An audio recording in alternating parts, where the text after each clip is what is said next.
지난주 누가복음 마지막 장을 이렇게 나누는데요. 우리 잠깐 점검을 하고 오늘 요한복음을 또 배우도록 하겠습니다. 그래서 누가복음 오늘 마무리하는 겁니다. 24장, 누가복음 24장을 지난주 말씀을 나누었죠. 문제를 한번 보시면 예수님께서 부활하셨을 때 예수님께서 부활하셨다는 것을 알고 제자들에게 알려준 사람들은 누구인가요? 누가복음 24장이 예수님 부활하신 이후에 있었던 일들을 기록한 내용입니다. 제일 먼저 예수님의 부활을 목격한 사람들은 여인들이죠. 그 여인들의 이름을 기록을 해놨는데 최고 이제 많이 알려진 사람이 막달라인 마리아, 막달라 마리아고 요한나라든지 아니면 야고보의 어머니 마리아 그리고 다른 여인들 이렇게 되어 있습니다. 그래서 여인들이 예수님이 십자가를 또 지켜보았고 또 시신을 장례를 치렀고 이제 명절이 있었기 때문에 안식일과 명절이 있었기 때문에 거기 향유를 바르지 제대로 처리를 못했기 때문에 이제 안식 후 첫날 향유를 바르러 갔다가 빈 무덤을 발견하게 된 겁니다. 그리고 이제 천사들을 통해서 예수님이 부활했다는 소식을 듣게 되었고 나중에 이제 요한복음에 보면 막달라 마리아가 부활하신 주님을 제일 먼저 목격을 하게 됩니다. 그래서 갈릴리에 제자들을 가 있으라고 얘기해라. 네가 빨리 가서 전해라. 이 소식을 전해라. 그래서 이 부활하신 주님을 본 마리아가 제자들에게 찾아가서 예수님이 부활했다는 것을 처음 알리게 되는 거죠. 그래서 여인들이 제일 먼저 예수님의 부활을 목격을 하게 됩니다. 그 다음에 두 번째 보시면 예수님께서 십자가에 죽으시고 무덤에 장례되는 모습을 지켜본 제자들은 예수님께서 부활하셨다는 말 들었을 때 어떤 반응을 보였나요? 누가복음 24장 11절에 보면 전혀 믿지 않았죠.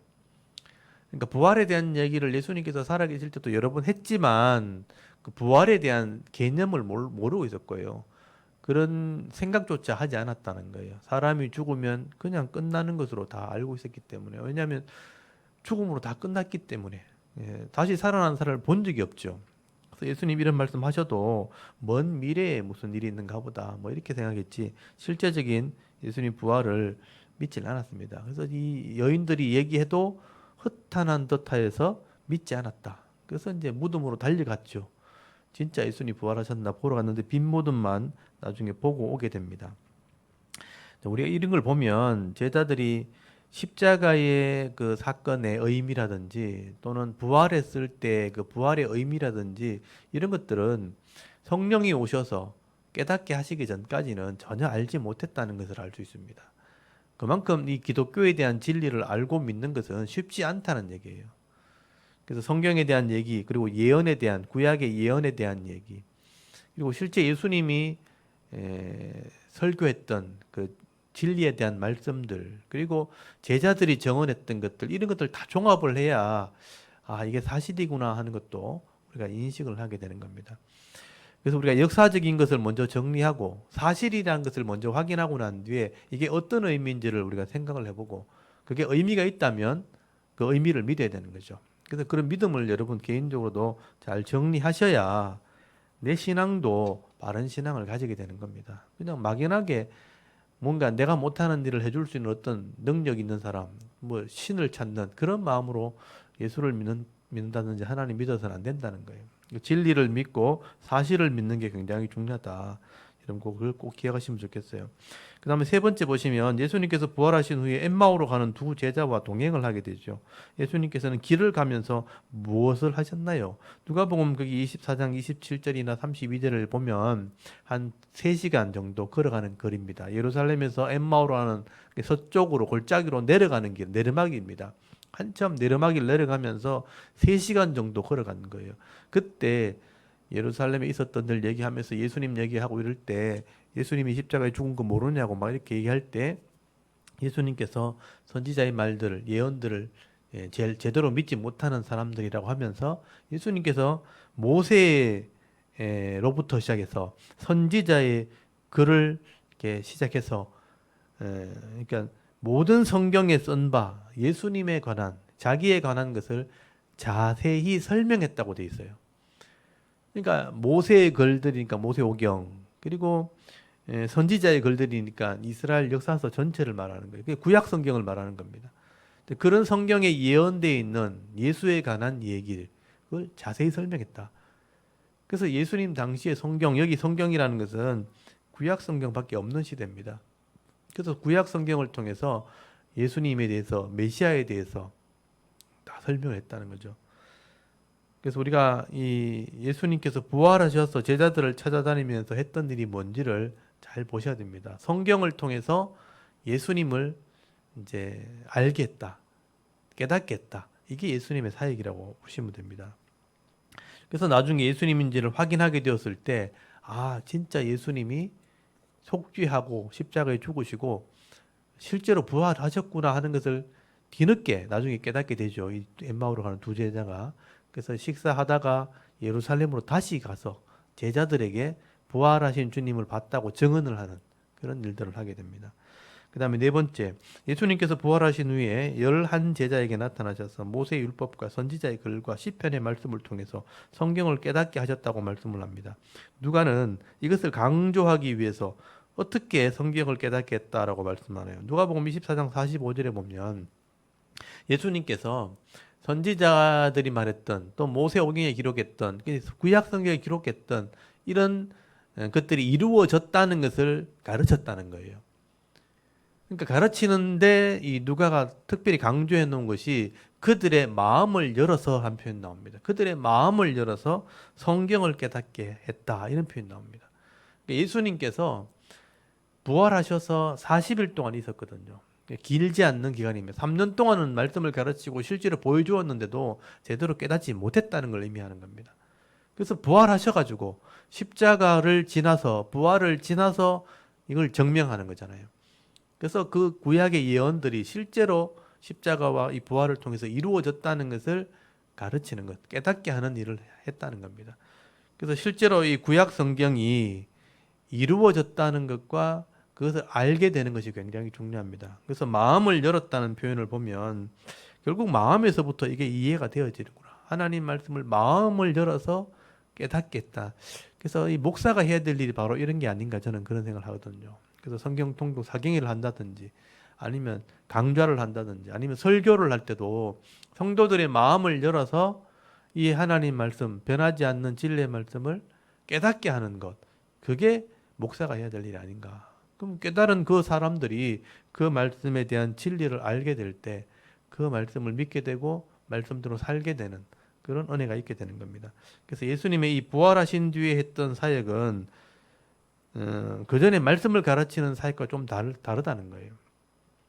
그 전에 말씀을 가르칠 때는 객관적인 사실을 계속 가르치고 보여주는 사역이었다면 여기는 깨닫게 하는 사역이죠. 그래서 마음을 열었다는 표현과 깨닫게 했다는 표현이 굉장히 중요하다고 생각합니다. 그래서 성령이 오시면서부터 이런 일들이 일어나게 되는 거예요. 예수님은 눈앞에 있는 제자들에게만 그렇게 했지만 나중에 성령은 모든 사람에게 그런 일을 하게 됩니다. 성경을 읽는 사람들, 또 내가 성경을 깨달으려고 하는 사람들에게 성령이 이런 일을 하게 되는 그런 시대가 오순절부터 종말 시대까지 전체 시대를 말하는 거죠. 그래서 이런 예수님의 시대, 구약 시대, 예수님이 오기 전 시대는 구약 시대고 예수님이 오신 시대는 예수님의 시대고 그 다음에 성령이 오시면서부터 마지막 종말까지는 성령의 시대인 거예요. 그래서 시대가 구분이 되어 있습니다. 구약에서는 이스라엘 통해서만 이제 말씀을 배우는 시대, 예수님 시대는 예수님을 통해서만 말씀을 듣는 시대, 지금 성령 시대는 성령을 통해서 모든 사람들이 이 성경을 깨닫게 되는 시대, 이렇게 구분이 되어 있는 거죠. 그래서 지금은 우리가 성령을 통해서 깨닫게 되는 시대가 된 것이고 예수님께서는 그 제자들에게 마음을 열어서 성경을 깨닫게 하는 그런 일들을 하겠다는 것입니다. 그래서 마음을 열어서 성경을 깨닫게 하는 것, 이게 우리가 해야 될 일입니다. 그 다음에 5번, 부활하신 예수님께서는 예수님의 이름으로 죄사함을 받게 하는 뭐가 예루살렘에서부터 시작하여 모든 족속에게 전파될 것을 말씀하시나요? 이 굉장히 중요한 사건이에요. 예수님께서 십자가 사역을 이루시고, 이게 속죄 사역이죠. 그리고 부활을 이루시고, 이거는 영생에 대한 문제죠. 새로운 생명을 시작했으니까. 그 다음에 예루살렘에서부터 무슨 일이 일어나서 땅끝까지 전파된다. 모든 족속에 전파된다. 예루살렘에서 무슨 일이 벌어지는가? 이게 회개하는 일이 벌어진다는 거예요. 이게 오순절 사건을 얘기하는 겁니다. 그래서 이제 하나님 말씀을 통해서 유대인들 속에서 그 말씀으로 자기가 회개하는 일이 일어나게 될 거다. 그리고 그 말씀을 배웠던 이방인들이 이 땅끝까지 가면서 회개하는 일들이 전파되게 될 거다. 그래서 여러분, 이 하나님을 믿는다는 것의 가장 첫 출발이 뭐냐면 회개에서부터 시작하는 거예요. 그래서 회개가 예루살렘에서 이제 모든 족속에게 땅끝까지 가게 될 것이다. 그래서 회개가 일어나는 것, 이거를 예수님께서 말씀하신 거예요. 이게 오순절 날의 출발이 바로 회개라는 것입니다. 그 다음에 6번에 누가는 예수님께서 부활하신 이후 며칠 동안 이 땅에 있었다고 기록을 하고 있나요? 사도행전 1장 3절에 보면 예수님께서 부활하셔서 40일 동안 있었다라고 기록을 하고 있어요. 이 40일이라는 것이 기록되어 있기 때문에 이거는 사실이죠. 예수님께서 부활하시고 40일 지났죠. 그리고 50일째 되는 날이 오순절입니다. 그래서 오순절 날 성령이 임하게 되는데 오순절까지는 열흘이 남게 되죠. 근데 무덤 속에 있었던 3일이 있잖아요. 그걸 빼면 7일밖에 안 돼요, 사실은요. 일주일 뒤에 성령이 오시게 됩니다. 그 다음에 7번에 보시면 예수님께서 부활하셔서 승천하실 때까지 제자들이 무엇을 말씀하고 제자들에게 무엇을 말씀하시고 가르쳤다고 말씀하나요? 사도행전 1장 4절에 보면 예수님께서 부활하셔서 40일 동안 있는 동안 제자들에게는 하나님의 나라의 일을 말씀하셨다. 하나님의 나라라는 표현을 써요. 근데 이게 누가복음 24장에는 아까도 보았지만 마음을 열어서 성경을 깨닫게 했잖아요. 그때 모세의 글, 선지자의 글, 시편의 모든 글들이에요. 이런 구약의 말씀들을 통해서 하나님의 나라 일을 알게 했다. 이렇게 이해할 수 있는 겁니다. 그래서 예수님이 40일 동안 제자들과 함께 있으면서 다른 게 한 게 아니죠. 구약의 성경을 통해서 하나님 나라가 뭔지를 다시 알게 하는 그런 사역을 하시고 그 깨달은 제자들에게 성령이 임하게 되어서 회개하는 일이 벌어지게 된 겁니다. 예수님은 그 일을 하시고 나서 성천하신 거예요. 그래서 이 사역이 굉장히 중요하다. 구약의 율법을 먼저 이해시키고 이 율법이 선지자를 통해서 어떻게 설명이 되었고 시편에는 어떻게 이것이 설명되었는데 이것이 어떻게 이루어졌다 하는 것을 가르치는 일이 먼저죠. 그렇게 되어야지만 우리가 죄인이라는 것도 알게 되어주고 우리가 하나님을 믿지 못한 것이 죄라는 것도 알게 되는. 그래서 회개가 일어나면 성령을 통해서 깨달아지면서 변화되어지는 것. 그게 예수 믿는 사람이 되는 겁니다. 그 다음에 8번에 보시면 요한은 물로 세례를 베푸나 제자들은 무엇으로 세례를 받게 된다고 말씀하나요? 사도행전 1장 5절에 보면 요한복음 오늘도 나옵니다. 물로 세례 주는 것은 죄를 씻어낸다, 회개를 상징하는 것이고 성령으로 세례를 준다는 것은 마음이 거듭난다는 것을 의미하는 거예요. 말씀이 깨달아지니까 다른 삶을 살게 되는, 다른 생각을 가지게 되는, 다른 성품을 가지게 되는, 그러니까 예전의 죄인의 모습과는 다른 어떤 모습을 가지게 되는, 그걸 성령으로 거듭난다. 그러니까 세례란 말이 물에 들어갔다가 나오는 거잖아요. 물로 씻어지는 걸 말하는 거잖아요. 옛사람은 죽어졌고 새로운 모습으로 살아났다는 게 세례잖아요. 그러니까 물로 세례를 주는 것은 죄를 씻어낸다는 의미라면 성령으로 세례를 준다는 것은 새로운 모습으로 살아간다는 그런 의미가 되는 거예요. 그래서 물로 세례 주는 것과 성령을 세례 주는 것을 여러분 일단 이해를 하시면 돼요. 근데 이 성령 세례를 가지고 나중에 불 세례 뭐 이렇게 이해를 하면서 막 뜨겁게 뭔가 임하는 것처럼 그렇게 착각을 하시면 안 돼요. 이거는 거듭남을 얘기하는 거예요. 변화되어 새 사람 된다는 그런 의미라는 거죠. 성령으로 세례 준다. 그 다음에 9번에 보시면 예수님께서 오직 성령이 임하시면 권능을 받아서 예루살렘, 온 유대, 사마리아와 어디까지 이르러 내 증인이 될 것이라고 말씀하나요? 사도행전 1장 8절 말씀 유명한 말씀이죠. 땅끝이죠. 땅끝. 이 땅끝까지 이르러 내 증인이 된다. 예수님이 메시아다. 구원자다.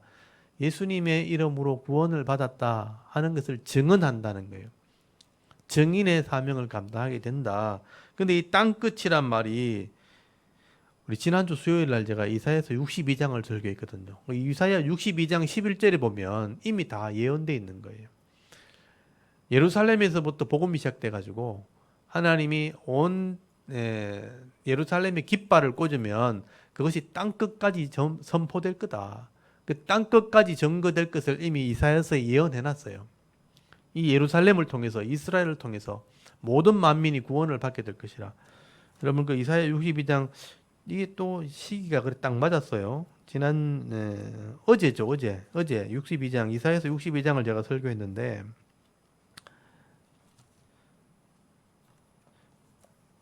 여러분 이사야서 62장 여기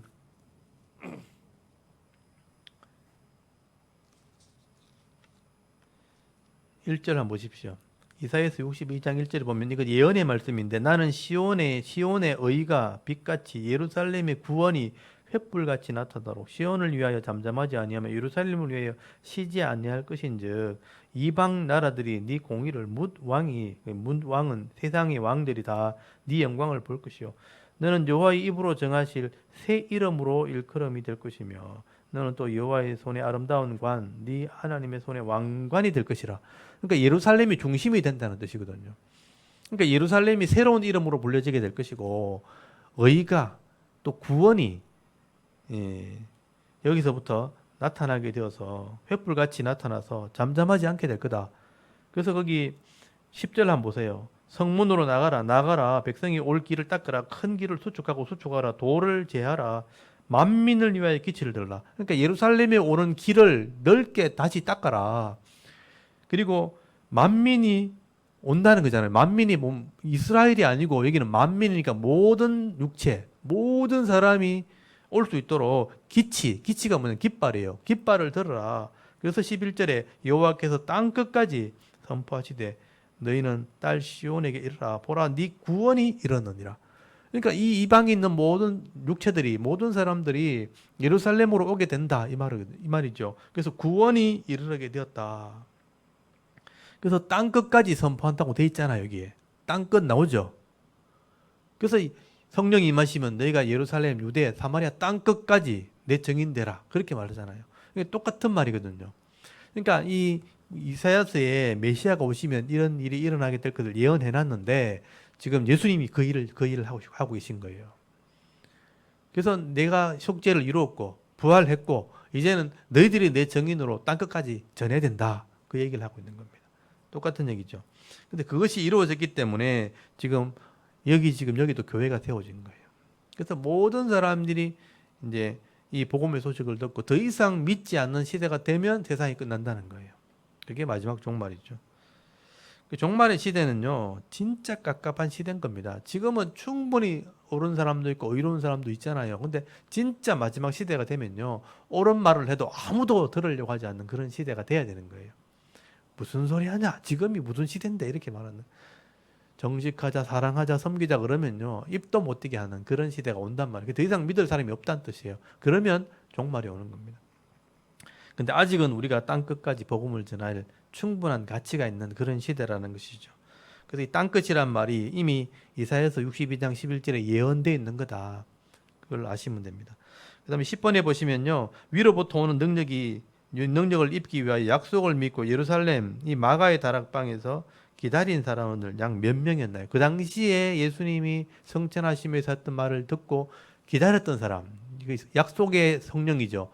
약속한 것이 온다는 건 성령을 말하는 거죠. 성령이 오는 것을 기다린 사람은 120명 정도였다. 120여여 명. 그러니까 정확한 120명은 아닌데 120명 정도가 모였다. 근데 실제로 예수님을 이렇게 성천을 목격한 사람은 고린도전서에 보면 500명이라고 돼 있거든요. 500명 중에서 120명만 모였다는 거예요. 실제로 눈으로 보고도 실제로 믿은 사람은 120명밖에 안 돼요. 그러니까 500명 중에 120명이니까 반도 안 되죠. 반 해야 250명이 돼야 되는데 250명의 반이니까 한 그 120명 정도 4분의 1만 모인 거예요. 4분의 1만 모여서 진짜 성령이 오신다는 것을 기다리면서 회개 기도했다는 거예요. 그래서 11번에 보시면 마가의 다락방에 모인 사람은 전혀 기도하기를 힘썼다고 말씀합니다. 이 모든 사람들은 무슨 기도를 했을까요? 그러니까 회개 기도를 했다는 거예요. 예수님께서 회개가 시작된다고 그랬으니까. 그러니까 예수님 바로 믿지 못했던 것, 하나님을 바로 믿지 못했던 것, 말씀대로 예수님을 그러니까 메시아로 믿지 못했던 것, 그리고 구약 성경을 통해서도 예수님 알아보지 못했던 것들, 말씀대로 살지 못했던 것들, 예수님 부인했던 것들, 예수님 십자가에 못 박으라고 소리쳤던 것들 다 잘못한 거거든요. 그러니까 그런 걸 회개한 것이죠. 말씀대로 살지 못했고 율법을 깨닫지 못했던 것들 다 회개한 겁니다. 회개할 때 성령이 각자의 심령에 임하게 된 거예요. 그 다음에 12번에 사도들은 가룟 유다 대신에 다른 한 제자를 세우려고 제비를 뽑게 됩니다. 누가 선택이 되었나요? 마띠아라는 사람이 선택이 되었죠. 그래서 가룟 유다가 12에서 빠져서 11제자, 11명밖에 안 남았기 때문에 11명의 숫자로는 교회의 숫자가 되지 않는 거예요. 그래서 12를 맞추는 겁니다. 그러니까 12라는 숫자가 중요하다는 개념이 나온 거예요. 이스라엘은 12지파, 신약에는 12제자, 이게 교회를 상징하는 숫자입니다. 그래서 유대인들은 숫자를 굉장히 중요하게 여기거든요. 그래서 이 10이라는 숫자는 교회를 상징하는 숫자이고 이 12제자를 통해서 신약 교회가 출발을 하게 됩니다. 그래서 나중에 이 로마가 지배할 때 감옥에 들어가죠. 기독교인들이 이제 핍박을 받고 감옥에 들어갔을 때 교회를 표현할 때 다 10이라는 숫자를 표현하게 돼요. 그래서 이제 요한계시록을 쓸 때 새 예루살렘, 이 신약 교회가 완성될 것을 설명할 때 거기 12기초석, 12진주문, 예루살렘 성, 이걸 새 예루살렘이라. 옛날 예루살렘은 예루살렘에 있지만 이제는 하늘에서 새 예루살렘이 세워지게 될 거다. 그게 신약 교회, 새로운 교회를 상징하는 거죠. 그게 12기초석에 12진주문이 있다는 것은 또 두께도 12 곱하기 12, 144규빗인가 그렇게 되죠. 그래서 이제 넓이나 또 높이나 길이가 다 12로 되어 있어요. 12로. 그러니까 교회를 상징하는 숫자로 설명을 하게 되는 겁니다. 그래서 12제자를 채워놓고 누가복음이 마무리가 요한복음 사도행전 1장이 마무리가 됐죠. 그리고 성령이 오시게 되는 거죠. 그래서 이 12제자가 채워졌을 때 오순절에 성령이 임하게 되는 것을 보게 됩니다. 요건 또 이제 사도행전과 이어지기 때문에 요건 요한복음을 끝내놓고 사도행전을 또 공부하도록 하겠습니다. 일단 족보를 또 한번 정리를 해볼 거예요. 정리를 해보겠습니다. 아담의 10대 손, 아담에서부터 노아까지죠. 아담, 셋, 에노스, 게난, 마할랄렐, 야렛, 에녹, 무두셀라, 라멕, 노아. 홍수 심판 때문에 다 죽게 되고 이제 셈, 함, 야벳 중에 셈이 예수님 족보에 들어가죠. 그래서 셈의 10대 손이 아브라함이 나오게 됩니다. 그래서 셈, 아르박사, 셀라, 에벨, 벨렉, 루, 수룽, 나울, 데라, 아브라함이 언약을 하게 되고 하나님 나라가 이루어지는 게 이스라엘이죠. 그래서 아브라함, 이삭, 그다음에 야곱을 통해서 12아들이 나오고 12아들이 이스라엘이 됩니다. 그리고 야곱의 12아들 중에 네 번째 아들 유다가 예수님 족보에 들어가죠. 그래서 유다, 베레스, 헤스론, 람, 아미나답, 나손, 살몬, 보아스, 오벳, 이세, 다윗이 왕이 되어서 다윗의 나라가 하나님 나라와 언약을 맺고 솔로몬 때 전도와 선교를 하게 되죠.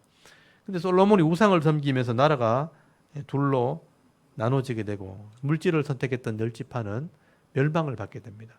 그래서 이 솔로몬의 부하 여로보암부터 나중에 호세아 왕까지 19명의 왕이 실패한 얘기가 나오죠. 그래서 여로보암, 나답 반역을 당하죠. 심판을 받습니다. 바하사, 엘라 또 심판을 받죠. 시므리 죽임을 당하죠. 그다음 오므리가 아합을 낳았는데 우상을 섬기면서 그 아들이 타락하죠. 그래서 아하시아, 요람 다 타락을 하고 예후가 다 죽입니다. 예후가 또 다 죽이고 난 뒤에 4명의 아들이 태어나죠. 요아스, 요아스, 여로보암, 이세, 스가랴 다 타락을 하고 또 심판받죠. 살롬이 반역을 하고 므나헴이 또 반역하고 브가히야 아들이 태어나고 베가가 반역하고 호세아가 반역합니다. 그래서 결국 722년에 아수르에서 멸망을 받고요. 그 다음에 솔로몬의 아들 로보암, 그 다음에 아비암, 아사 개혁을 했지만 다리에 병들어 죽죠.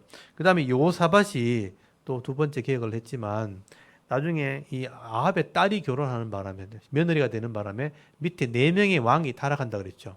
그래서 요람, 아하시아, 요아스, 아마샤까지 다 타락을 합니다. 그 중간에 이제 이세벨의 딸 아달랴가 나오지만 그도 7년 만에 죽임을 당하고, 그 다음에 아마샤까지 타락하고 난 뒤에 부하한테 죽임을 당하고, 우시야가 개혁해서 세 번째 개혁을 하지. 하지만 문둥병 걸려 죽고, 요담, 아하스, 히스기야 네 번째 개혁을 하죠. 근데 이제 15년 더 사는 바람에 타락을 하고, 므낫세 악한 왕이 태어나서 나중에 나라를 망칩니다. 그다음 아몬, 요시야 때 일꾼을 키우는 다섯 번째 개혁을 하고, 그 다음에 이제 줄줄이 망하죠. 요아하스 애굽에 잡혀가 죽고, 요야김 1차 포로, 요야긴 2차 포로, 시드기야 3차 포로에서 실제로 예루살렘이 무너지고 망하게 됩니다. 586년에 바벨론에 의해서 멸망을 받고요. 그 다음에 70년간 포로 생활하고 돌아와서 회복되죠. 그래서 잡혀간 여호야긴, 여고냐부터 시작해서 예수님까지 14대가 이어집니다. 여고냐, 스알디엘, 스룹바벨 때 돌아와 성전을 짓고요. 그 다음에 아비훗, 엘리야김, 아소로, 사독, 아킴, 그 다음에 엘리훗, 엘라살, mattan, 야곱, 요셉, 그 다음에 예수님이 태어나죠. 그래서 예수님께서 이 속죄를 사역을 이루시고 부활하시고 하나님 나라를 보여주시고 성령이 오시면서 이제 이 속죄와 구원을 믿게 해서 하나님 백성 삼으시고, 더 이상 믿지 않은 사람이 믿을 사람이 없을 때 마지막 종말을 심판하겠다. 그게 이제 요한계시록의 말씀입니다. 이렇게 하나님께서는 아담서부터 예수님까지 그리고 종말까지 구원 계획을 세우신 분이 하나님입니다. 이 성경이 바로 구원에 대한 책을 기록한 것입니다. 그래서 우리 이런 큰 틀 안에서 지금 우리 신약을 배우고 있는 겁니다. 자, 그러면은 오늘은 요한복음을 이제 배워보도록 하겠습니다. 이 차례대로 지금을 하기 때문에 원래는 누가복음을 하고 사실 사도행전을 보는 게 제일 이제 연결하는 건 제일 좋은데, 일단 복음서를 다 끝내야 되기 때문에 요한복음을 배워보도록 하겠습니다. 요한복음 1장을 다 펴놓으시고요. 요한복음은 예수님의 제자 요한이 기록한 복음서죠. 그래서 요한복음은 특이한 것이 이제 다른 복음서와는 이 관점이 다르다는 거예요. 그래서 마태복음은 유대인에게 예수님을 소개하는 글이고, 마가복음은 제자들을 주로 소개하는 글이고, 물론 마가복음은 이제 유대인과 이방인 동시에 다 기록한 거예요. 그다음 누가복음은 이방인들에게 예수님을 소개한 글이에요. 근데 이제 요한복음은 예수님을 소개한 글이라기보다는 예수님이 하나님의 아들이라는 것을 소개한 거예요. 그러니까 사역을 소개한 게 아니고, 예수님이 무슨 사역을 했고 어떻게 태어났고 이런 내용을 쓴 게 아니고, 예수님이 하나님의 아들이심을 증명하는 겁니다. 그래서 이제 이건 헬라 철학의 관점에서, 그러니까 헬라 철학이라는 게 뭐냐면, 그 당시에 소크라테스 밑에 아리스토텔레스나 플라톤 같은 이런 학자들이 학문의 체계를 세울 때 주로 이제 신의 근거를 따질 때, 이 땅에서 신이 생겼나 아니면 하늘에 신이 있나, 이런 신을 따질 때 플라톤의 이데아론을 주로 믿게 됩니다. 헬라 철학이. 그래서 신은 하늘에 있고 이 땅에 있는 것은 다 그림자고, 우리의 실체도 실제로 이데아라는 세상에 있다, 하늘에 있다, 이렇게 믿었던 거예요. 그러니까 영은 거룩하고 육체는 악하다. 그래서 육체는 악하니까 육체는 악한 대로 내버려 두자, 이게 향락주의로 흐르게 되고, 육체가 악하니까 더 우리를 단련시켜서 우리가 훈련을 해야 된다, 금욕주의로 빠지게 되는 스토아학파, 또 이런 학파들이 생기죠. 그러니까 향락주의를 따라가는 학파가 나오고 금욕주의를 따라가는 학파가, 이 학파가 나눠지게 됩니다. 근데 이제 플라톤의 이런 헬라 철학의 관점에서 볼 때 영은 거룩하고 하나님은 거룩하고 육체는 악하기 때문에 어떻게 거룩하신 신이 인간의 몸을 입고 이 땅에 올 수 있나. 그래서 예수님이 하늘에서 우리를 구원하러 왔다, 하나님의 아들이라 하니까 헬라 철학자들은 믿지를 못하는 거예요. 그러니까 예수님 당시에 이미 헬라의 문화에 다 젖어 있었기 때문에 이 헬라의 이 학문이나 문화를 받아들인 사람들은 예수님을 믿지를 못하는 겁니다. 그래서 예수님을 믿지 못하니까 자꾸 이렇게 변칙된, 그러니까 예수님은 신이신데 인간의 몸을 잠깐 동안 껍데기만 입고 왔다, 그래서 다시 하늘로 가셨다, 그래서 육신의 현상으로 나타난 것밖에 없다, 그래서 기독 가현설이라 그래가지고, 이게 이제 영지주의, 보통 우리가 영적인 지식을 추구하는 사람들에서 영지주의라 그러는데, 이게 이단 사상입니다. 진짜 예수님은 인간의 몸을 입고 온 게 아니고 그냥 잠깐 동안 그냥 인간의 몸으로 나타나신 것밖에 없다. 그래서 우리 속죄를 부인하는 그런 일들이 일어나게 되는 거예요. 그래서 이제 이런 헬라 철학을 기반으로 할 때 이단들이 자꾸 나타나게 되니까 이 요한이 오랫동안 살면서 이런 이단이 주장하는 이런 잘못된 메시아에 대한 사상을 바로잡기 위해서 진짜 예수님은 하나님이시고 진짜 인간의 몸을 입고 오신 분이다 하는 것을 증명하게 되는 글을 쓰게 되는데 그게 요한복음의 핵심입니다. 그래서 요한복음은 예수님이 하나님의 아들이시다는 거예요. 신이시고 인간의 몸을 입고 오신 하나님이시다. 그래서 그 예수를 믿을 때 영생이 이루어지는 것이다라는 것을 증명을 하게 되는 거예요. 그래서 이제 헬라 철학을 기반으로 해서 헬라인들을 증명하기 위한, 믿게 하기 위한 예수님에 대한 소개를 하는 글이라고 보시면 되는 것입니다.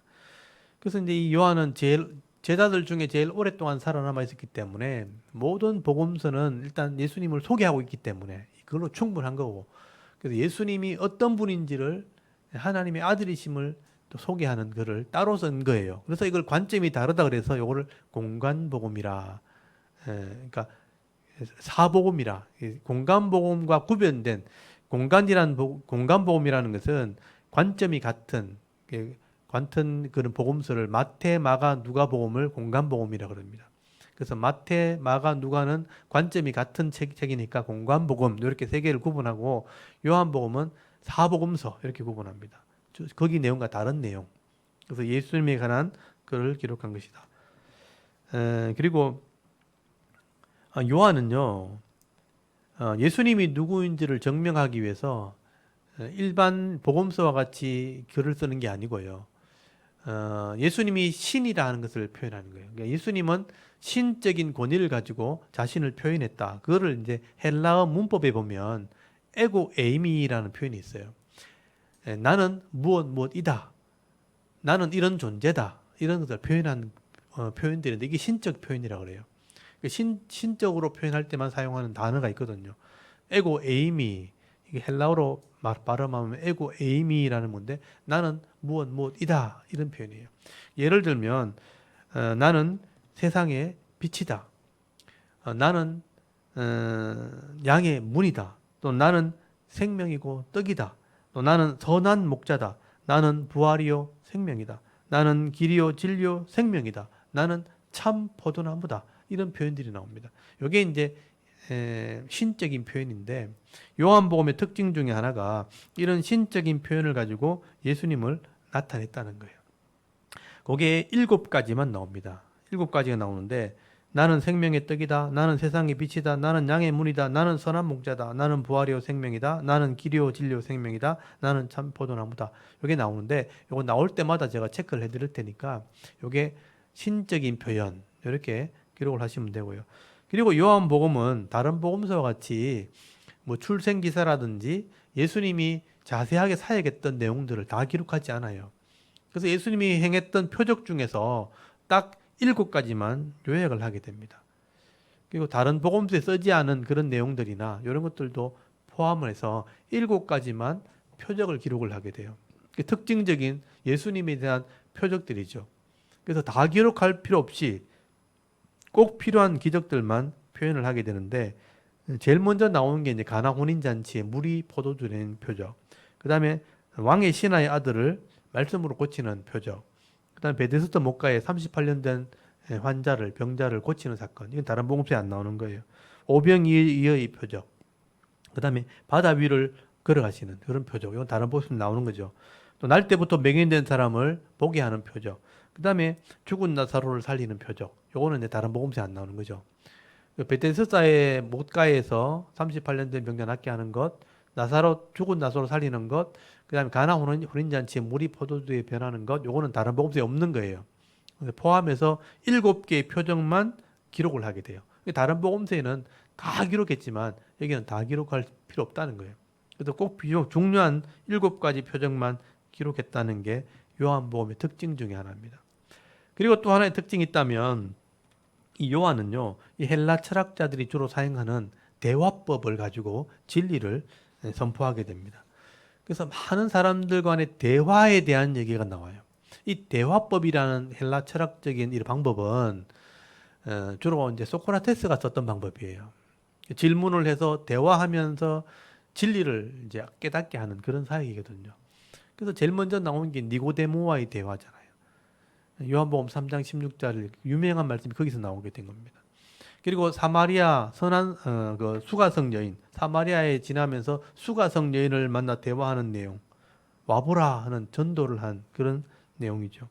그리고 빌립과 대화, 니고데모와의 대화, 또 바리새인들과의 대화, 이 대화법이 나옵니다. 대화를 하면서 자신이 하나님의 아들이라는 것을 증명을 하게 돼요. 그래서 이런 대화법을 사용했다는 게 요한복음의 특징 중에 하나입니다. 그리고 요한은 때와 시간을 정확하게 기록을 합니다. 그때가 제 메시였더라. 시계도 없었는데 시간을 다 써놨어요. 그만큼 세밀하고 정확하게 기록을 했다는 겁니다. 그리고 다른 복음서에 나오지 않는 요한만 기록한 내용들도 굉장히 많아요. 가나 혼인잔치에 물이 포도주 되는 표적, 이것도 마찬가지고, 또 니고데모에 대한 만나는 이야기, 또 수가성의 여인을 만나는 이야기, 베데스다 목가에 38년 된 병자가 낫게 하는 것, 그 다음에 성찬의 메시지, 성찬의 떡과 잔을 나눌 때 그 의미를 설명하는 내용도 요한복음 6장에 나오고요. 또 선한 목자에 대한 이야기, 그리고 죽은 나사로가 부활하는 이야기, 또 예수님의 세족식, 다른 복음서에 안 나오는 거예요. 그 다음 예수님의 성령론 14장에서부터 16장까지 이게 예수님의 성령론 다른 복음서에 전혀 안 나오는 얘기죠. 또 17장에 나오는 예수님의 대제사장의 기도, 십자가를 위해서 예수님이 기도한 내용만 나오지만 제자들을 위해서 성도를 위해서 기도한 내용은 다른 복음서에 안 나오는데 여기 한 장이 나옵니다. 17장 한 장이 예수님이 성도를 위한 기도를 했다는 거예요. 그 다음에 15장에 나오는 참 포도나무 이야기, 다른 복음서에 안 나오는 것들입니다. 그리고 21장에 베드로의 신앙 고백, 베드로가 예수님 부인했을 때 다른 복음서에 부인한 것으로 그냥 끝난 거로만 나오죠. 근데 21장에 가면 요한복음 예수님 베드로에 찾아가서 사랑 고백을 하게 하는 그 얘기가 기록되어 있죠. 다른 복음서에 안 나오는 얘기들이에요. 이렇게 요한복음은 전혀 다른 관점에서 예수님을 기록하고 있고 전혀 다른 이야기를 다른 복음서와 다르게 기록을 하고 있고, 그래서 이 요한복음에 나오는 예수님을 우리가 알게 되어지면 하나님의 아들이심을 알게 되고요. 이 예수를 온전히 알고 믿게 되어지면 구원을 받고 영생을 얻게 되어진다는 얘기를 하게 되는 겁니다.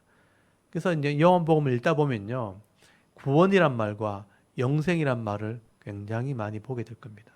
예수를 믿게 될 때 우리가 영생을 얻게 된다.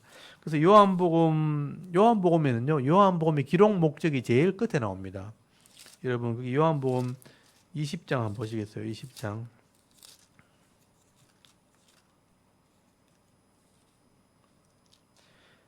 20장 제일 마지막 절을 한번 보십시오. 31절. 30절, 31절인데 요한복음 20장 30절, 31절을 한번 읽어보도록 하겠습니다. 시작. 예수께서 제자들 앞에서 이 책에 기록되지 아니한 다른 표적을 또 많이 행하셨으나 오직 이것을 기록함은 너희로 예수께서 하나님의 아들 그리스도이심을 믿게 하려 함이요 또 너희로 믿고 그 이름을 힘입어 생명을 얻게 하려 함이니라. 아멘. 여기 보면 제자들 앞에서 이 책에 기록되지 않은 다른 표적도 많이 행했다는 거예요. 근데 일부러 기록하지 않았다는 거예요. 꼭 필요한 것만 기록했고, 이것을 기록하는 이유가 뭐냐? 예수님이 하나님의 아들이심, 그리고 그리스도이심을 믿게 하기 위해서. 그리스도는 기름 부음 받은 자, 메시아죠. 예수님이 하나님의 아들이시고 그리스도시라는 것을 믿게 하려고 기록한 거예요. 근데 그거를 믿으면 어떻게 되는가? 그 이름을 힘입어 생명을 얻는다. 영생을 얻는다는 것입니다. 이게 기록 목적이에요. 그래서 예수님의 자세한 사역을 기록한 게 목적이 아니고 예수님을 믿게 하려고, 그리고 영생 얻게 하려고 이것을 기록했다는 거예요. 그리고 21장 제일 마지막 절에도 보면 예수께서 행하신 일이 이외에도 많으니 만일 낱낱이 기록된다면 이 세상이라도 이 기록된 책을 두기에 부족할 줄 아노라. 그러니까 더 많은 일이 있었지만 굳이 다 기록하지 않았다는 거예요. 꼭 필요한 것만 기록했다라고 요한이 정리를 해놨죠. 그래서 요한복음 말씀은 사실 굉장히 중요한 말씀인데 이게요, 헬라 철학의 관점에서 기록했기 때문에 이때까지 읽었던 복음서와는 전혀 다르게 느껴지는 거예요. 그래서 굉장히 말이 어렵고 힘들게 기록된 게 많이 있어요. 읽다 보면 이게 무슨 말인가 할 정도로 헷갈릴 정도로 그런 말들이 나옵니다. 근데 그걸 자세히 읽어보시면요, 전체 맥락을 보시면 의미를 깨닫게 되는 겁니다. 조금 어려운 부분이 있지만 그 핵심은 예수님이 하나님 아들이심을 믿게 하는 겁니다. 네, 그런 내용을 가지고 차근차근 한번 또 배워보도록 하겠습니다. 일단 요한복음 1장을 다시 한번 펴놓으시고요. 처음부터가 어렵습니다. 우리 마태복음에는 예수님 족보 나오고 예수님이 어떻게 태어났는가 동방에 있는 박새들이 경배하러 왔다 이렇게 나와 있고, 누가복음에 보면 목자들이 예수님이 탄생하는 것을 보면서 뭐 찬송하고 이렇게 하는 그런 내용이 나오잖아요. 근데 이 요한복음에는 탄생 기사도 없어요. 그냥 태초에 이렇게 나와요. 태초에. 이게 뭐 창세기 같죠. 그래서 1장 1장을 보십시오. 태초에 말씀이 계시니라. 이게 첫 마디예요. 이게 말씀이 계신다. 말씀이 로고스라는 거예요. 철학자들이 사용하는 단어죠. 로고스, 모든 것의 근원을 말하죠. 그러니까 태초란 말도 아르케란 말이에요. 아르케. 모든 것의 근원이라는 뜻이에요. 아르케, 처음에 말씀이 존재했다. 계셨다. 로고스가 존재했다. 이 로고스, 이 말씀이 데오스, 하나님과 함께 계셨으니 이 로고스, 이 말씀은 곧 데오스, 하나님이다.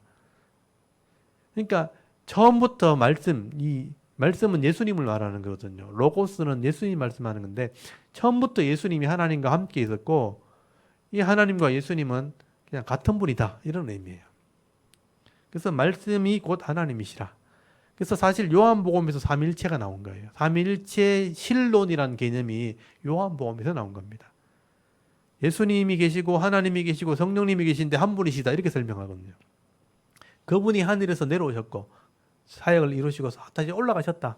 그걸 설명하거든요. 그래서 삼위일체론이 여기서 나온 겁니다.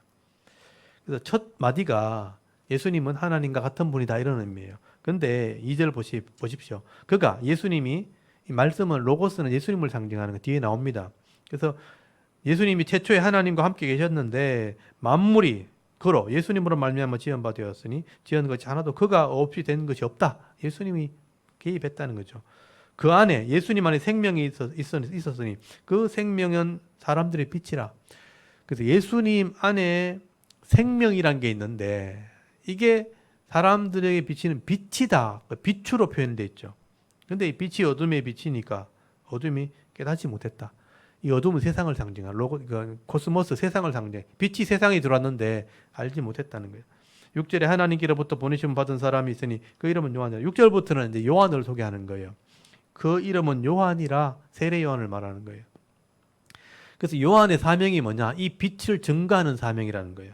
7절에 그가 증언하러 왔으니 그 요한은 증언하러 왔는데 곧 빛에 대하여 증언하고 모든 사람이 자기로 말미암아 믿게 하렴이라. 이 빛이 아까 예수님이잖아요.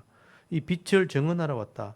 8절 그는 이 빛이 아니요 이 빛에 대하여 증언하러 온 자니라. 참빛 그 세상에 와서 각 사람에게 비추는 빛이 있었나니 그가 세상에 계셨으며 세상은 그로 말미암아 지은 바 되었으되 세상이 그를 알지 못하였고 자기 땅에 오며 자기 백성이 영접하지 아니하였으나 영접하는 자 곧 그 이름을 믿는 자들에게는 하나님의 자녀가 되는 권세를 주셨으니 이런 말 나오죠. 여기 권세가 엑수시아 법적인 권한을 준다는 거예요. 하나님이 자녀의 법적인 권한을 얻게 된다. 13절 이는 혈통으로나 육적으로나 사람의 뜻으로 나지 아니하시고 오직 하나님께로부터 난 자들이니라. 그리고 14절에 말씀 로고스가 육신이 되어 우리 가운데 거하시며 그러니까 이 몸이 육신으로 왔다는 거죠. 로고스가 말씀이 육신이 되어 우리 가운데 거하심에 우리가 그의 영광을 보니 아버지의 독생자의 영광이 은혜와 진리가 충만하다. 이분이 예수님이잖아요. 육신이 되어 이 땅에 오신 분, 그분이 로고스인데 말씀이 바로 예수님이죠. 15절 요한이 그에 대하여 증언하여 외쳐 이르되 요한이 그 예수님을 증언했다는 거예요. 내가 전에 말하기를 내 뒤에 오시는 이가 나보다 앞선 것은 나보다 먼저 계심이라 한 것이 이 사람을 가리킴이라 하니라. 여러분 예수님은 실제로 누가복음에 보면 요한보다 늦게 태어났거든요. 6개월 늦게 나왔잖아요. 근데 요한은 그가 나보다 먼저 계신 분이라 이렇게 소개하죠. 이분이 메시아란 말입니다. 16절에 우리가 다 그의 충만한 데서 받으니 은혜 위에 은혜로라. 율법은 모세로 말미암아 주어진 것이요 은혜와 진리는 예수 그리스도로 말미암아 온 것이라. 본래 하나님을 본 사람이 없어되 아버지 품속에 있는 독생하신 하나님이 나타나셨느니라. 보십시오. 하나님 본 사람 아무도 없는데 아버지의 그 품에 독생하시던 그 하나님이 나타났다. 그분이 예수님이라는 거예요. 하나님이신데 이 땅에 나타나신 분, 그리고 육신을 입고 오신 분, 그분이 예수님이에요. 그래서 19절에 보면요, 유대인들이 예루살렘에서 제사장들과 레위인들을 요한에게 보내어 네가 누구냐 물을 때 요한의 증언이 이러하니라. 요한에게 네가 세례를 자꾸 주니까 네가 누구냐 물어본 거예요. 20절 요한이 드러내어 말하고 숨기지 아니하니, 드러내어 말하는 말이 나는 그리스도가 아니라는데 또 묻대. 그러면 누구냐? 네가 엘리야냐? 이러되 나는 아니라. 또 묻대. 그럼 선지자냐? 대답하되 아니라. 또 말하되 누구냐? 우리를 보낸 이들에게 대답하게 하라. 너는 네게 대답하여 무엇이라 하느냐? 이러되 나는 선지자 이사야의 말과 같이 주의 길을 곧게 하라고 광야에서 외치는 자의 소리로라 하니라. 사람들이 세례 요한이 자꾸 세례를 주고 회개를 시키니까 너 누구냐고 자꾸 물은 거예요. 유대인들 지도자들이, 예루살렘의 지도자들이 요단강에서 세례를 베풀잖아요. 그래서 네가 엘리야냐? 엘리야는 뭐냐면 그 말라기에 예언한 엘리야를 말하는 거죠. 엘리야냐? 아니라. 선지자나? 아니라. 그럼 너 누구냐? 하니까 이사야가 예언했던 것처럼 광야에서 외치는 자의 소리, 이사야 40장에 나오는 말씀이에요. 광야에서 외치는 자의 소리라. 그러니까 주의 길을 곧게 하려고, 그러니까 주의 오는 메시아가 오는 길을 이렇게 준비하라고 보낸 소리다. 광고하는 소리다, 이런 뜻이죠. 24절에 그들은 바리새인들이 보낸 자라. 또 물어 이르되 네가 만일 그리스도도 아니요 엘리야도 아니요 그 선지자도 아닐진데 어째 그럼 세례를 베푸느냐 하니까 요한이 대답하되 나는 물로 세례를 베푸거니와, 회개하는 것밖에 안 된다는 얘기죠. 너희 가운데 너희가 알지 못하는 한 사람이 있었으니 곧 내 뒤에 오시는 그이라. 나는 그의 신발끈을 풀기도 감당하지 못하겠노라더라. 이 일은 요한이 세례 베풀던 곳 요단강 건너편 베다니에서 일어난 일이니라. 요한을 소개하고 있죠. 그리고 이제 23절에 예수님이 등장하게 됩니다. 그러니까 예수님 출생 기사가 없잖아요. 공세기가 바로 시작되는 거예요. 여러분 29절이 예수님 세례 받는 장면이에요. 이튿날 요한이 예수께서 자기에게 나오심을 보고 이르되 보라 세상 죄를 지고 가는 하나님의 어린 양이로다. 이게 특별한 표현이죠. 세례 요한이 예수님을 보고 제일 먼저 했던 말이 세상의 죄를 지고 가는 하나님의 어린 양이라고 소개하는 겁니다. 여러분 어린 양은 제물을 의미하는 거예요. 그러니까 제물인데 세상의 죄를 지고 가는 어린 양인 거예요. 그러니까 속죄하러 온 사람이라는 걸 소개한 겁니다. 이건 요한의 해석이죠. 예수님을 공생애 하러 오시는 그 예수님, 세례받으러 오시는 그분을 보고 세상의 죄를 지고 제물로 오시는 어린 양이다. 그렇게 소개한 거예요. 예수님이 십자가에 죽으실 것을 지금 소개한 것이죠. 30절에 내가 전에 말하기를 내 뒤에 오는 사람이 있는데 나보다 앞선 것은 그가 나보다 먼저 계심이라 하는 것이 이 사람을 가리킴이라. 내보다 늦게 태어났지만 사실은 내보다 먼저 계신 분이었다. 메시아를 소개한 것이죠. 31절 나도 그를 알지 못하였으나 내가 와서 물로 세례를 베푸는 것은 그를 이스라엘에 나타내려 함이라 하니라. 요한이 또 증언하이르되 내가 보면 성령이 비둘기같이 하늘로부터 내려와서 그 위에 머물렀더라. 나도 그를 알지 못하였으나 나를 보내어 물로 세례를 베풀라 하신 이 하나님이죠. 이가 나에게 말씀하시되 성령이 내려서 누구 위에든지 머무는 것을 보거든 그가 성령으로 세례를 베푸는 유인 줄 알라 하셨기에, 성령이 머무는 자가 있으면 성령으로 세례 베푸는 자다. 이게 이제 예수님을 상징하는 거죠. 하셨기에 내가 보고 그가 하나님의 아들이심을 증언하였노라 하니라. 여기 하나님의 아들이라는 표현 나오죠. 세례 요한이 지금 소개하는 것은 예수님은 어린 양이신데 세상의 죄를 지고 가는 어린 양인데 하나님의 아들이다. 지금 증언을 하고 있는 거예요. 그러니까 지금 이런 표현들이요, 이때까지 읽었던 복음서와 전혀 다르게 지금 표현되어 있죠. 말이 굉장히 어렵죠. 헬라적인 어떤 철학적인 표현들을 쓰고 있는 것들입니다. 35절에 보면요, 또 이튿날 요한이 자기 제자 중 두 사람과 함께 섰다가, 그러니까 요한의 제자들이죠. 요한이 세례 베풀고 또 회개를 외치고 말씀을 가르칠 때 들었던 사람들. 그 두 사람이 있었는데 36절에 예수께서 그 근위심을 보고 말하되 보라 하나님의 어린 양이로다. 예수님을 소개해 준 거예요. 요한의 제자였는데 이제 이 어린 양이니까 네가 따라가라 그렇게 한 거예요. 37절 두 제자가 그 말을 듣고 예수를 따르게 됐어요. 이 두 제자가 요한의 제자였는데 예수를 따르게 됐어요. 38절 예수께서 돌이켜 그거 따르는 것을 보시고 물어 이르시되 무엇을 구하느냐 하시되 랍비여 어디 계시오니까 하니 랍비는 번역하면 선생이라. 예수께서 이르시되 와보라. 그러므로 그들이 가서 계신 데를 보고 그날 함께 거하니 때가 10시쯤 되었더라. 시간을 써놨죠. 10시니까 6을 더하면 유대인 시간이 되죠. 그러니까 6을 더하면 10시에 6을 더하면 10시에 6을 더하면 14시가 되죠. 14시면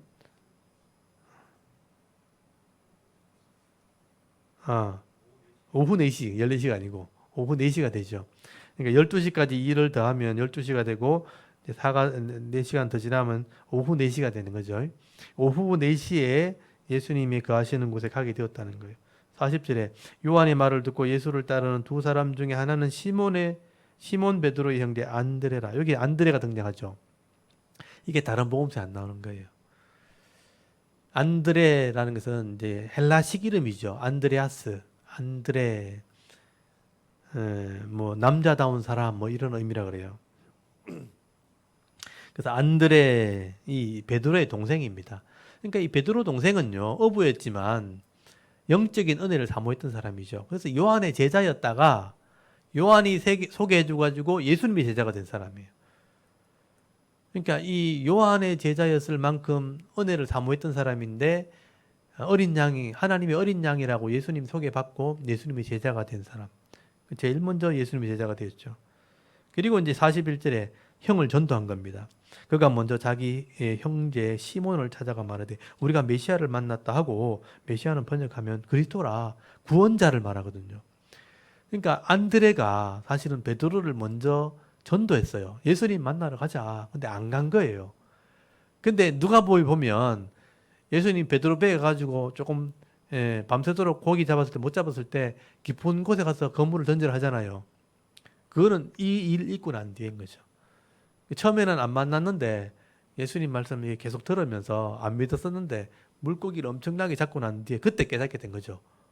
진짜네 이분이. 그래서 베드로가 그때 엎드리잖아요. 주여 죄인입니다. 나를 떠나소서 이렇게 얘기하잖아요. 그래서 베드로는 그때 처음 예수님 만난 게 아니에요. 이 안드레 동생을 통해서 예수님을 계속 이렇게 알게 되었던 거예요. 그리스도라는 소개를 받았다는 거예요. 근데 안 믿었다는 거예요, 처음에는. 그래서 나중에 베드로가 물고기 잡으러 갔을 때, 밤새도록 헛수고 갔을 때 깊은 곳에 가서 그물을 던져가지고 많은 물고기를 잡고 난 뒤에 그때 이제 예수님이 그리스도라는 것을 깨닫게 된 겁니다.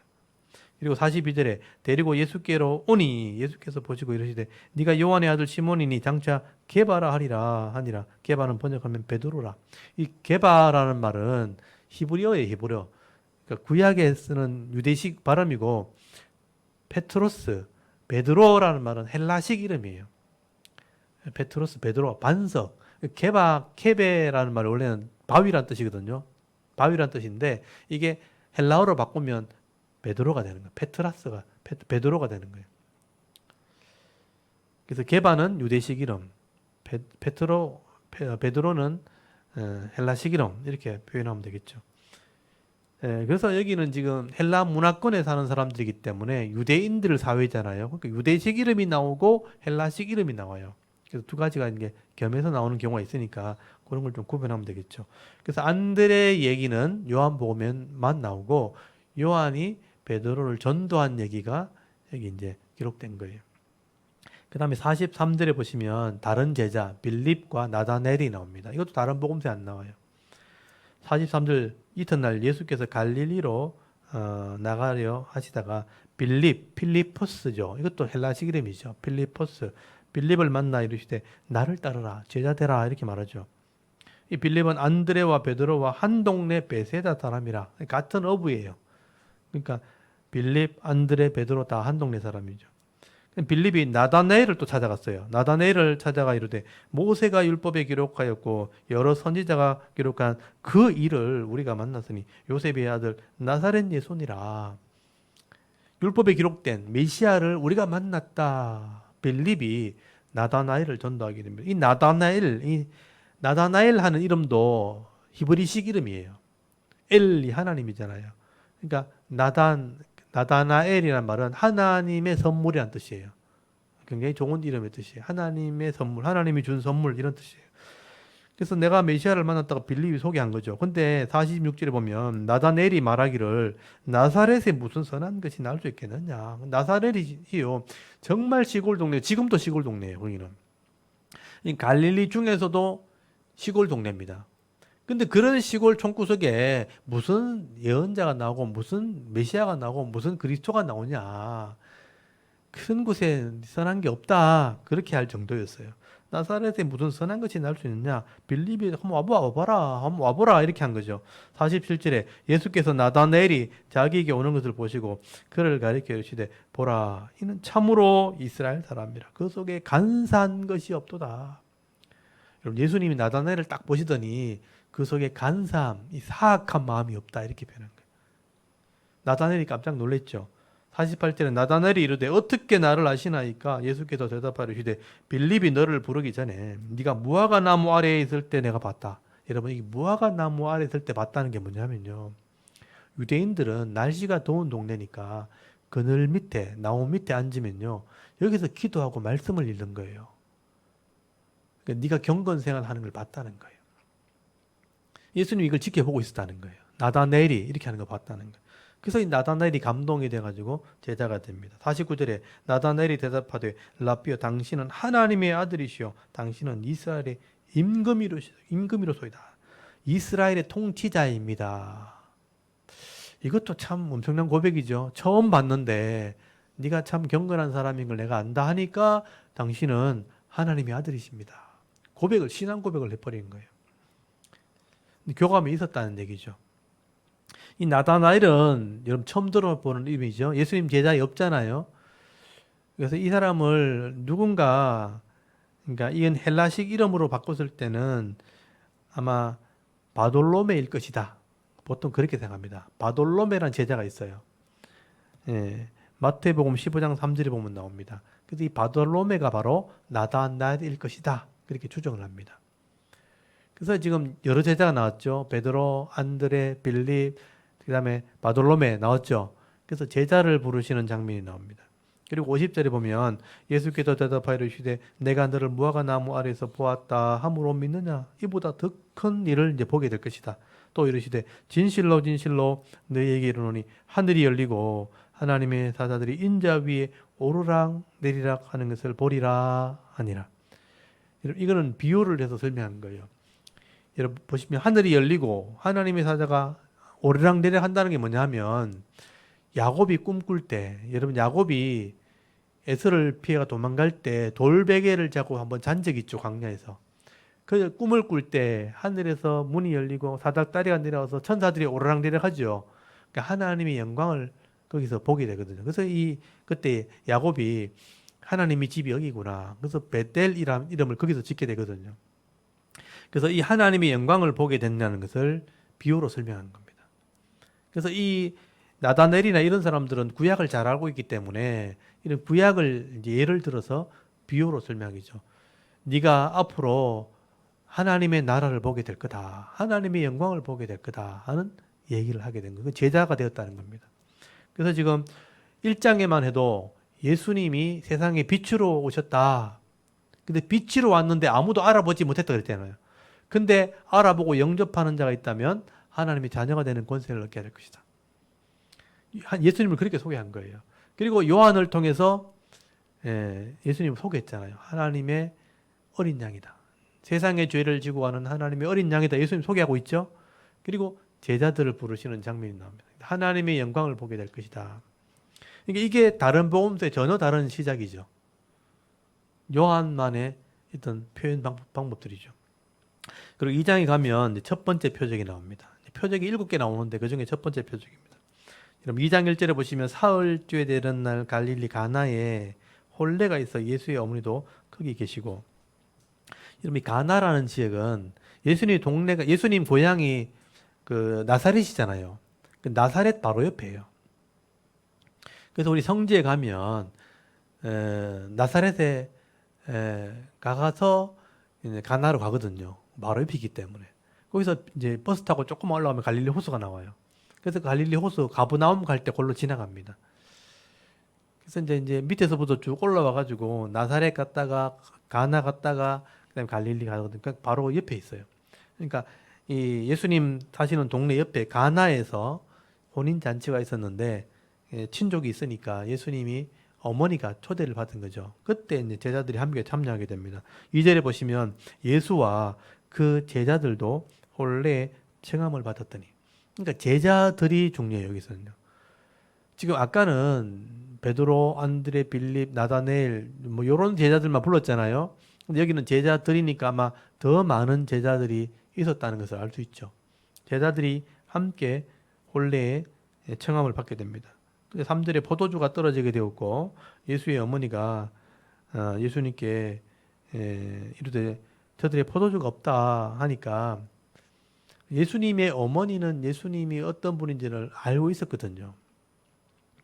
근데 예수님께서 4절 보시면요, 여자여 나와 무슨 상관이 있나이까 내 때가 아직 이르지 않아야 된다. 그러니까 포도주가 떨어져서 이 집이 이제 친족인데 난처하게 되었다, 좀 도와줘야 되지 않겠는가라고 했을 때 예수님께서 아직 때가 되지 않았습니다. 그러니까 하나님 나라 일을 아직 시작하지 않은 거죠. 아직 때가 되지 않았습니다. 근데 이제 어머니가 하인을 부르더니 시키는 대로 하라니까 그 하인들이 일을 하게 됩니다. 거기 6절 한번 보십시오. 거기 유대인의 정결례식을 따라 두세 통 드는 돌 항아리 6이 놓였는지라. 여기 보시면 여기 정결례식 하는 거 보이죠? 이게 중요한 거예요. 그러니까 유대인의 정결례식을 행하는 그릇, 통이 있었다. 두세 통 되는 항아리가 있었다. 이게 무슨 의미냐면요, 유대인들은 그러니까 정결례식을 매일마다 하는 거예요. 이건 구약에서부터 오는 전통입니다. 이걸 정결례식을 하기 위해서는 물을 담아 놓는 욕조가 있어야 돼요. 그걸 미크베라 그래요. 미크베. 그래서 이제 물을 담아 놓는 미크베가 있고 그 계단이 있어서 그 속으로 들어가서 물을 하루 매일마다 아침에 들어가서 몸을 씻고 나옵니다. 그래서 하루를 깨끗하게 시작한다는 의미에서 매일마다 몸을 씻어요. 그걸 정결례식이라고 그래요. 그게 에스라 때부터, 바벨론 포로 이후에 에스라 때부터 이렇게 전통이 되어서 내려오는 것들인데, 이 정결례식을 행한다는 것은 믿음이 있다는 뜻이에요. 하나님 말씀을 믿고 행하는 사람, 그러니까 이 믿음의 집안에서 이런 어려운 일이 생겼다는 겁니다. 근데 그 미크베가 있으면 그 물은요, 아무 물이나 사용 못 해요. 그러니까 비가 와서 고인 물 또는 눈이 녹아서 고인 물만 사용할 수 있어요. 그러니까 보통 때 이 물이 없으니까 항아리에다 물을 미리 담아 놓는 거예요. 물이 이제 빠져가지고 없어지면 그 항아리에 있는 정결하게 하는 물을 또 채워서 또 그 양을 맞춰야 되거든요. 사람이 들어갈 정도가 물이 차야 되니까. 그러니까 항아리를 항상 준비해 놓는 거예요.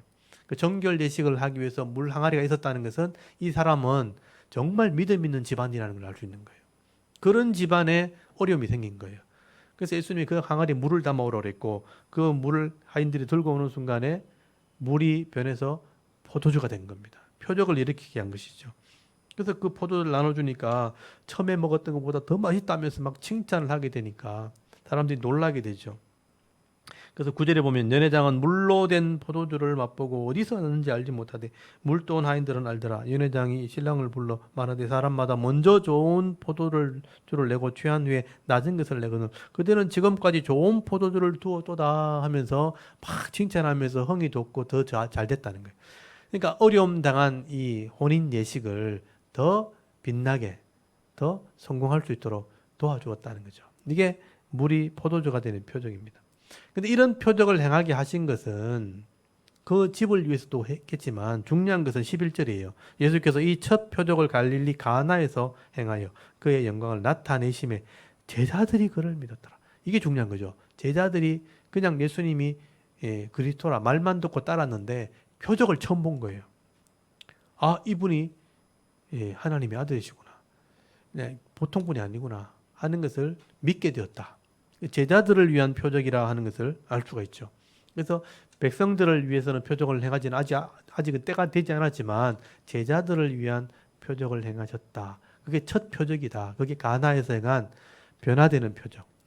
그러니까 물이 변하여 포도주 되었다 하는 것은 질의 변화죠. 삶의 변화, 질의 변화를 말하는 겁니다. 그래서 이제 이게 구약에 보면 엘리사가 행했던 표적이 여리고의 물을 변화시키는 표적이거든요. 기억날지 모르겠어요. 열왕기하서에 보면 엘리야가 승천하고 난 뒤에 이제 사역자가 돼가지고 여리고 갔을 때 물이 나빠가지고 열매가 떨어지는 그런 땅이 있다고 얘기할 때 거기 소금물 뿌리고 물이 달게 되는 변화되어지는 표적을 행하죠. 그래서 샘이 변했다. 이 샘이란 말이 그러니까 눈이란 말과 똑같거든요. 그러니까 눈이 변화되었다. 그래서 첫 표적이다. 그런 제가 설명을 했거든요.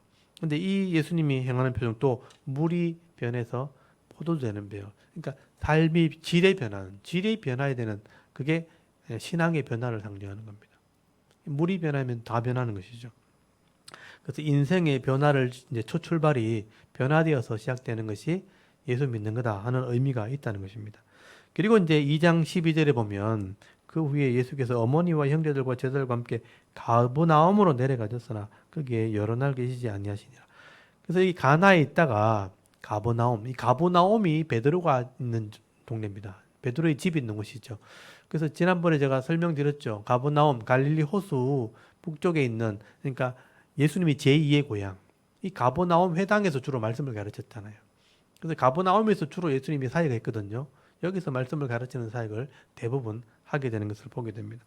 그리고 13절에 보면 6월절 돼서 또 예루살렘으로 내려오시죠. 이때 성전을 정결케 하는 사건이 나옵니다. 근데 이게 특징 중에 하나죠. 예수님이 성전을 정결케 하는 사건은 예수님이 마지막 예루살렘 입성하실 때 나귀를 타고 들어가서 성전을 깨끗하게 하시거든요. 대부분 그렇게 기록되어 있어요. 마태, 마가, 누가복음에는. 근데 요한복음에만 지금 예수님이 초기에 그러니까 가나 혼인 잔치 물로 포도주가 되는 표적을 행하시고 가버나움 갔다가 바로 예루살렘 6월절 가가지고 성전을 정결했다고 나오거든요. 그래서 이게 시기가 다른 거예요. 3년 뒤에 일어나야 되는데 지금 여기 한 거죠.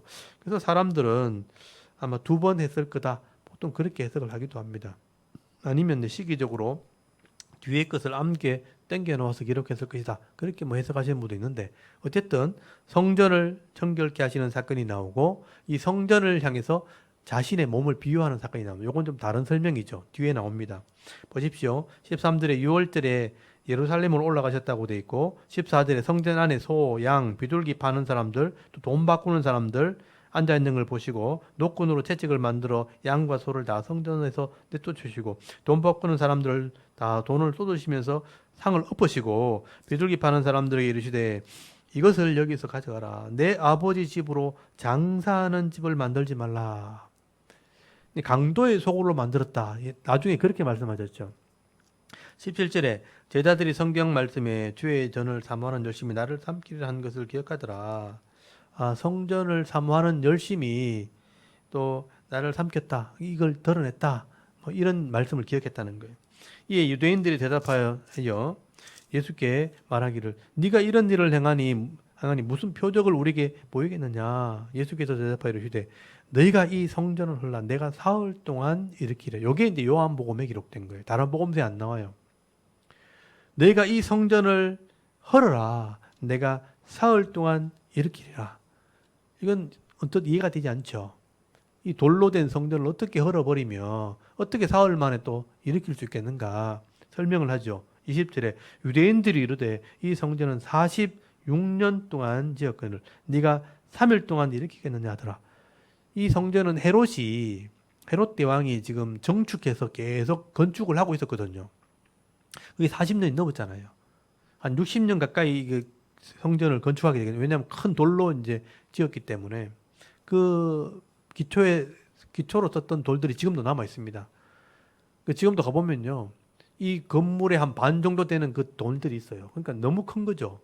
엄청난 큰 돌을 어떻게 옮겼는지 그 밑에 기초석을 놓고 막 쌓아놓은 돌이 지금도 있어요. 이렇게 큰 돌로 성전을 지었는데 네가 어떻게 이걸 사흘 만에 무너뜨리면 일으킬 수 있다고 하느냐. 3일 동안 일으키겠느냐. 이렇게 하니까 예수님이 설명을 하죠. 21절에 그러나 예수는 성전된 자기 육체를 가리켜 말씀하신 것이라. 이걸 누가 알아듣겠어요. 내가 이 성전이 무너지면 3일 만에 일으킨다는 것은 뭐냐면 내가 성전의 역할을 하게 된다는 거예요. 성전은 장사하는 터가 되었고 속죄하는 기능이 없어진 거죠. 성전은 원래요, 여러분. 성막에서부터 성전까지는 속죄를 하는 기능이 있어요. 그러니까 이스라엘 백성들이 하나님 백성으로 속죄해야 거룩해지기 때문에, 그래 복을 받기 때문에. 그래서 하나님이 성막을 허락하셨고 솔로몬에게 성전을 허락하신 거잖아요. 근데 성전의 속죄의 기능이 타락하게 됐죠. 제사장이 정치적으로 타락했고 그 당시에는 로마에 빌붙어가지고 장사하는 곳을 만들어 버렸죠. 성전의 기능이 없어졌으니 내가 성전이 될 거다.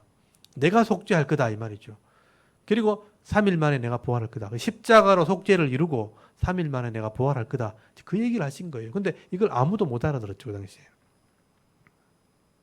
22절에 죽은 자 가운데 살아나신 후에야 제자들이 이 말씀하신 것을 기억하고 성경과 예수께서 하신 말씀을 믿었다. 요한은 이걸 지금 토를 달아놨죠. 그때는 몰랐는데 예수님이 십자가에 죽으시고 부활하시고 나서야 이 말이 그 말이었구나. 성경의 말이 지금 이루어졌구나 하는 것을 그때야 믿게 되었다. 우리도 이걸 보고 믿게 되는 거예요. 예수님께서 성전의 역할을 하셨구나. 진짜 성전이 되셨구나.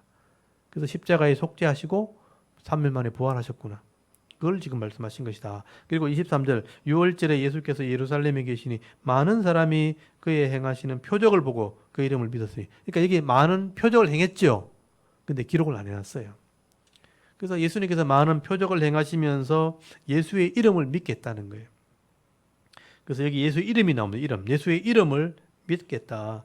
24절 예수는 그의 몸을 그들에게 의탁하지 아니하셨으니 이는 친히 모든 사람을 아시며 또 사람에게 대하여 누구의 증언도 받으실 필요가 없었으니 이는 그가 친히 사람의 속에 있는 것을 다 아셨음이니라. 예수님이 스스로 자신을 증명하시고 말씀으로 자신을 증명할 것이지 사람의 도움을 받을 필요 없었다. 그런 얘기를 하고 있는 겁니다. 그리고 이제 지금 3장에 니고데모와의 대화가 나오게 된 거예요. 유대인 지도자 중에 니고데모가 예수를 믿게 되었다 하는 과정을 설명하게 되는 거예요. 그리고 4장에는 이방 여인 중에 수가성 여인이 예수를 믿게 되었다 하는 얘기를 설명하게 되는 거예요. 많은 표적들은 설명할 필요 없이 예수님이 이 사역을 시작하시게 된 거죠. 내가 하나님의 아들이심을 증명하는 사역을 시작하셨다. 그게 이제 출발입니다. 그래서 2장에는 첫 표적, 가나 혼인잔치 표적, 이제 출발이죠, 출발. 가버나움 가셨다가 예루살렘 가셔서 내가 성전이다 한번 선포하시고 이제 예수님의 이름을 증거하는 사역을 시작하셨다. 그래서 니고데모가 믿었고 수가성 여인이 믿었다 하는 얘기를 3장, 4장 이렇게 나가는 거예요. 그리고 5장에 이제 영생에 대한 설명이 나오고 6장에 성찬의 의미가 나오고 이렇게 쭉 나가는 겁니다. 예수님에 대한 의미를 자꾸 설명해 나가는 거죠. 그래서 이 요한의 설명 방식은 헬라식 표현들이기 때문에 뭐 또 사건을 딱딱 설명하는 게 아니고 의미를 막 이렇게 설명을 하는 거예요.